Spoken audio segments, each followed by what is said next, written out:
Aunque Satanás es el Dios de este mundo, 2 Corintios 4:4, no tiene carta blanca para afligir a la gente de Dios. Cuanto más exactamente como creyentes obedezcamos a Dios, más difícil será para Él lograr arruinar nuestras vidas.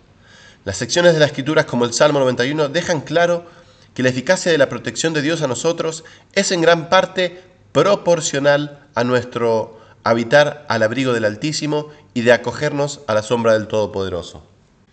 Satanás intenta engañarnos para que pequemos o desobedecer a Dios y para que al hacerlo nos alejemos del paraguas, digamos, de la protección de Dios.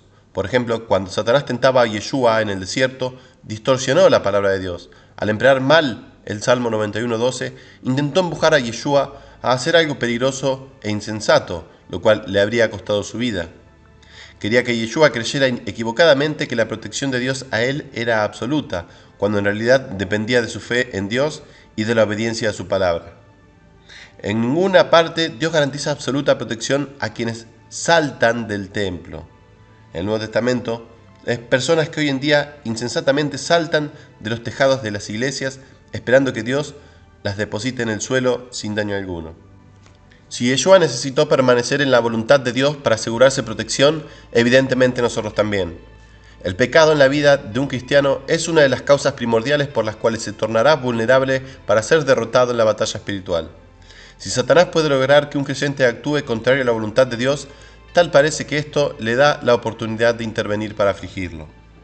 Satanás elige cuidadosamente en qué momento atacará, de acuerdo con su objetivo de confundir a la gente para que no comprenda la diferencia entre el bien y el mal.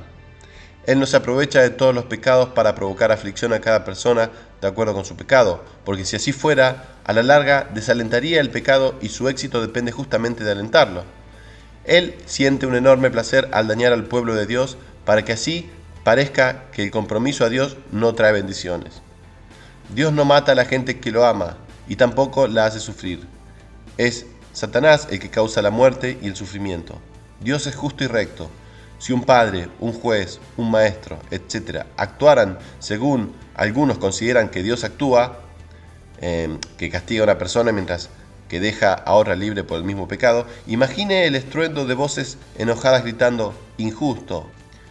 Es interesante notar que la mayoría de los creyentes que escriben sobre el sufrimiento admiten que es injusto o por lo menos que parece injusto. Pero su creencia errónea de que Dios es la causa del sufrimiento surge de un razonamiento distorsionado. Como no desean señalar con un dedo acusador a Dios, dedo con el cual sin vacilar y con justa razón señalarían a personas como Stalin, Hitler, Saddam Hussein y otros autores de crímenes atroces, se ven forzados a decir que injusto es realmente justo después de todo. El comentario de Philip Chasey es representativo de la confusión que existe referente a la justicia de Dios. Veamos lo que dice. Si para probar su amor un marido hiciera pasar a su esposa por la situación traumática que Job tuvo que soportar, lo llamaríamos patológico y lo encerraríamos. Si una madre se desentendiera de sus hijos, la juzgaríamos como una madre inepta. ¿Cómo entonces podemos comprender tal conducta de parte de Dios mismo? No tengo ninguna respuesta convincente. La palabra de Dios deja bien en claro que aplicarle un doble estándar a Él no tiene justificación alguna, puesto que Él es la personificación de un Padre amoroso. Al hacer cosas como por ejemplo provocar aflicción a personas que pecaron, pero ignorar a otras, el diablo ha confundido a multitudes. En tiempos del Antiguo Testamento, esta confusión contribuyó a lo que llegó a ser la creencia popular de que si Dios no escogía castigar a alguien por su pecado, castigaría a los descendientes de esa persona. Job comparte esta creencia en su gran discurso en el capítulo 21. Me dirán que Dios reserva el castigo para los hijos del pecador. Job 21:19. Pero cuando reconoce que castigar a los hijos por el pecado de un padre, dejando sin condena al padre mismo, no es justicia, Job continúa. Mejor que castigue Dios al que peca para que escarmiente. Job 21:19. Jeremías 31:29 y Ezequiel 18:2 también reflejan esta creencia común en épocas bíblicas de que Dios castigaba a los hijos por los pecados de sus padres, al igual que el versículo que citamos en alguno de nuestros anteriores videos. Yeshua, para que este hombre haya nacido ciego, ¿quién pecó? ¿Él o sus padres? Juan 9:2. Este versículo demuestra que incluso los discípulos de Yeshua estaban confundidos y consideraban la posibilidad de que Dios sí castiga a los hijos por el pecado de algún antepasado. A menos que uno entienda la figura de dicción metonimia, parecería que la Biblia indica que Dios castiga a los hijos por el pecado de sus padres.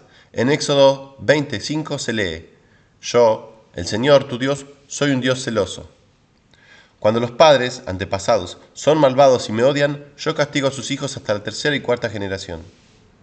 Pero este es un gran ejemplo de la figura metonimia profética. Dios no está castigando activamente, en vez de ello, Él está proféticamente advirtiendo de las consecuencias de la desobediencia de Israel. Dios nos castiga a los hijos de los pecadores. Él incluso prohíbe que se ejecute a los niños por pecados que no cometieron, como muestra, por ejemplo, el siguiente versículo, Ezequiel 18:20. El alma que pecare, esa morirá. El hijo no llevará el pecado del padre, ni el padre llevará el pecado del hijo.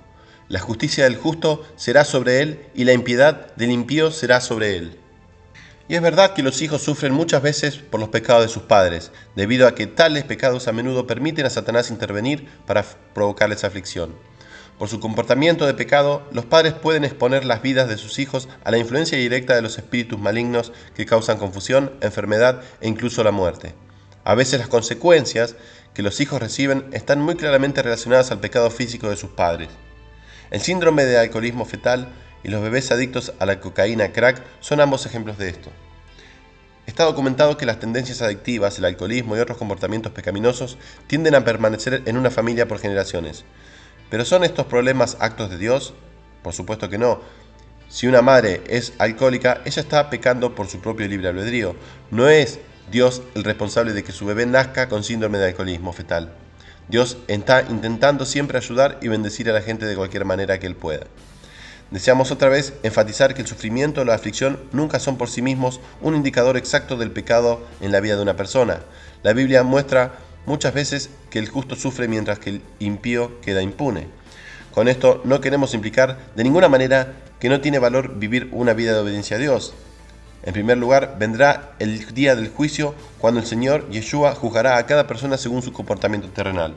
En segundo lugar, y lo más relevante para nuestra tesis, Dios sí trabaja para proteger activamente a los que estén intentando servirlo. A lo largo de la Biblia, Dios es llamado Salvador, Libertador, Protector, Roca, Peñasco, Fortaleza, Escudo, Refugio, Escondite, Amparo, etc. Aunque Dios no puede siempre proteger de todo mal a su pueblo, Él siempre estará trabajando activamente para librarnos de todas nuestras angustias.